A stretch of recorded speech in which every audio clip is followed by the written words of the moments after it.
বিনিয়োগ সম্মেলনের দ্বিতীয় দিনে নারায়ণগঞ্জের ২৫০০ স্পেশাল ইকোনমিক জোন পরিদর্শনে গিয়েছেন বিদেশি ব্যবসায়ীরা। সেখানে আছেন সহকর্মী রিয়াদ সুমন। আর সুমন, স্পেশাল ইকোনমিক জোনে বিদেশিদের পরিদর্শন সম্পর্কে আপনার কাছে কি তথ্য আছে জানাবেন।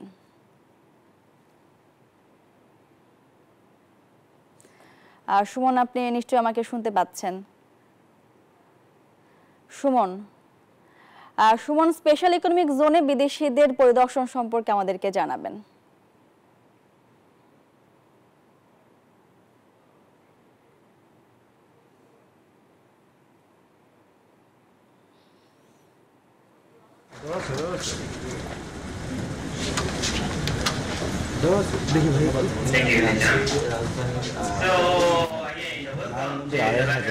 স্পেশাল ইকোনমিক জোন এবং সেখান থেকে আপনাকে জানাতে চাই যে আজকে আপনি জানেন যে বাংলাদেশে 4 দিন ব্যাপী বাংলাদেশ ইনভেস্টমেন্ট সামিট 2025 চলছে এবং সেই সামিটের অংশ হিসাবে দেশের যে পাঁচটি স্পেশাল ইকোনমিক জোনে কিন্তু এই বিদেশি বিনিয়োগকারীদেরকে নিয়ে আসা হয়েছে পরিদর্শনের জন্য। গতকালকেই নেওয়া হয়েছে চট্টগ্রামে এবং আজকে নারায়ণগঞ্জের ২৫০০-এর এই স্পেশাল ইকোনমিক জোনটিতে নিয়ে আসা হয়েছে তাদেরকে এবং এখানে একটি সেমিনার এই মুহূর্তে চলছে এবং সেখানে বাংলাদেশের বিনিয়োগের সম্ভাবনা এবং এখানকার সুযোগগুলো নিয়ে একটি প্রেজেন্টেশন এই মুহূর্তে চলছে।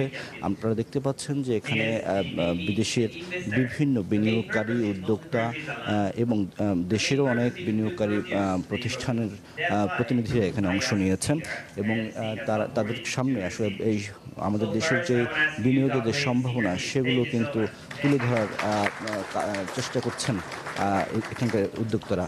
এই মুহূর্তে আমরা যেই সেমিনারটিতে আছি সেখানে বাংলাদেশ সিঙ্গারের বান্ডেল থাকলে প্রতি সেনমানিতে টাকা বাঁচবে।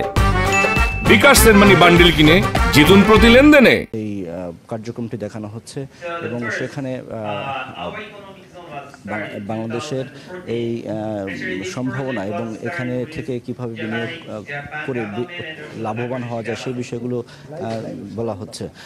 দর্শক, আপনাদেরকে জানিয়ে রাখি যে বাংলাদেশের 4 দিনব্যাপী যে ইনভেস্টমেন্ট সামিট চলছে সেই সামিটে আসলে বাংলাদেশের বিনিয়োগের মাধ্যমে বিনিয়োগের আস্থা অর্জন করা এবং বিদেশিদের আকর্ষণ করার জন্য নানান ধরনের উদ্যোগ নিয়েছে অন্তর্বর্তী সরকার। তারই অংশ হিসেবে কিন্তু এই দেশি বিদেশি উদ্যোক্তাদের এবং ইনভেস্টরদেরকে নিয়ে কিন্তু এই 4 দিনব্যাপী এই সামিট চলছে এবং সেখানে বাংলাদেশের বিনিয়োগে নতুন দ্বার উন্মোচিত হবে বলে মনে করছেন সংশ্লিষ্টরা। কারণ এখানে প্রচুর পরিমাণে বিনিয়োগের সুযোগ রয়েছে, যদিও বিগত দিনে সেভাবে আসলে বিনিয়োগ করা হয়নি বা বিনিয়োগের সুযোগ তৈরি হয়নি।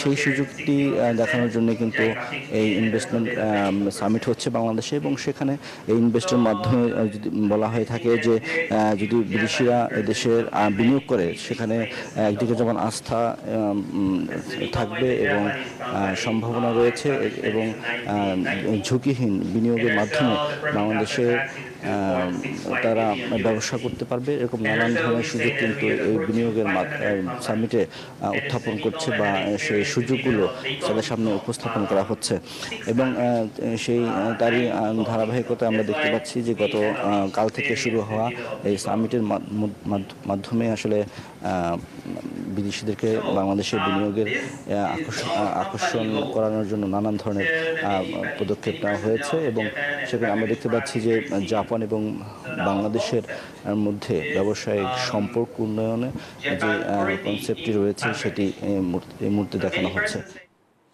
সুমন, আপনাকে ধন্যবাদ।